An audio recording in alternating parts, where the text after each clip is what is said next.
ذی الحجہ کا مہینہ اسلامی مہینوں میں 12واں مہینہ ہے، اور اس مہینے کی فضیلت بہت زیادہ ہے۔ خاص طور پر اس کے شروع کے 10 دنوں کی فضیلت بہت زیادہ ہے، جنہیں عشرۂ ذی الحجہ کہا جاتا ہے۔ ان 10 دنوں کی فضیلت کے بارے میں قرآن پاک میں اللہ تبارک و تعالیٰ نے جن 10 راتوں کی قسم کھائی ہے وہ یہی 10 راتیں ہیں۔ اللہ تعالیٰ قرآن میں فرماتا ہے والفجر ولیال عشر۔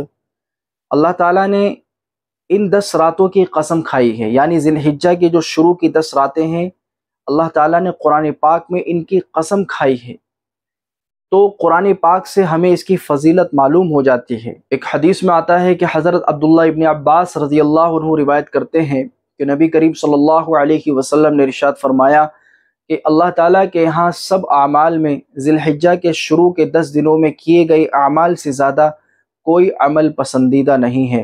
اللہ کے نبی سے پوچھا گیا کہ اللہ کے نبی جہاد بھی نہیں؟ تو اللہ کے نبی نے ارشاد فرمایا کہ جہاد بھی نہیں، ہاں اگر آدمی اس طریقے سے جہاد کرے کہ وہ اپنا جان اور مال اللہ کے راستے میں قربان کر دے تو وہ اس سے زیادہ پسندیدہ ہو سکتا ہے۔ تو ہمیں قرآن اور حدیث سے اس کی فضیلت معلوم ہو گئی، تو اب ہمیں ان 10 دنوں میں کون سی اعمال کرنے چاہیے اور کن چیزوں سے ہمیں بچنا چاہیے۔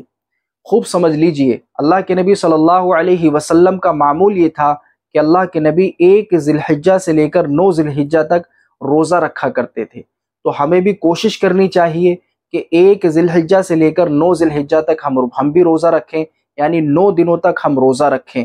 اگر ہم سے یہ نہ ہو سکے تو کم سے کم ہم عرفے کے دن کا روزہ رکھ لیں۔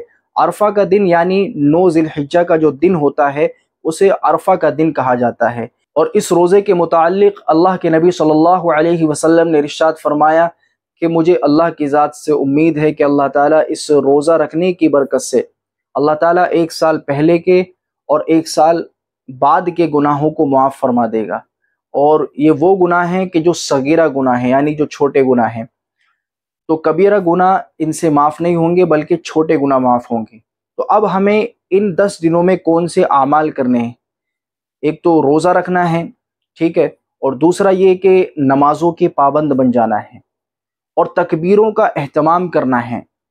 لا الہ الا اللہ اس کی تسبیح ضرور پڑھ لیں، سبحان اللہ، الحمدللہ، اللہ اکبر کہہ لیں، زیادہ سے زیادہ اپنی زبان کو ان کلمات سے حرکت دیا کریں، اور ایک تکبیر تشریق کا اہتمام ضرور کریں، اس کو زیادہ سے زیادہ پڑھیں، اللہ اکبر، لا الہ الا اللہ، واللہ اکبر وللہ الحمد۔ صحابہ رضی اللہ عنہم اجمعین کے اعمال کیا ہوتے تھے شروع کے 10 دنوں میں؟ حضرت ابن عمر اور حضرت ابو ہریرہ رضی اللہ عنہ کے بارے میں آتا ہے کہ وہ ذی الحجہ کے شروع کے 10 دنوں میں بازار نکل جایا کرتے تھے، اور بازار جا کر تکبیر تشریق بلند آواز سے کہا کرتے تھے تاکہ لوگ باگ سنیں، اور جب وہ سنتے تھے تو وہ بھی کہا کرتے تھے۔ تو یہ آپ کے اعمال ہوا کرتے تھے، اور نیک اعمال میں آپ زیادتی کرتے تھے، نوافلوں کا اہتمام کرتے تھے۔ تو ہمیں بھی چاہیے کہ ہم جتنے بھی نیک اعمال ہیں وہ سارے کے سارے ان 10 دنوں میں ضرور کر لیں۔ جیسے ان 10 دنوں میں نیک اعمال کا ثواب زیادہ ہے، ایسے ہی گناہ کا وبال بھی بہت زیادہ ہے، اس لیے گناہوں سے بچیں، اور عرفہ کے دن کا روزہ ضرور رکھ لیں، کیونکہ یہ روزہ اللہ کے نبی صلی اللہ علیہ وسلم سے ثابت ہے۔ اللہ پاک ہم سب کو عمل کرنے کی توفیق عطا فرمائے۔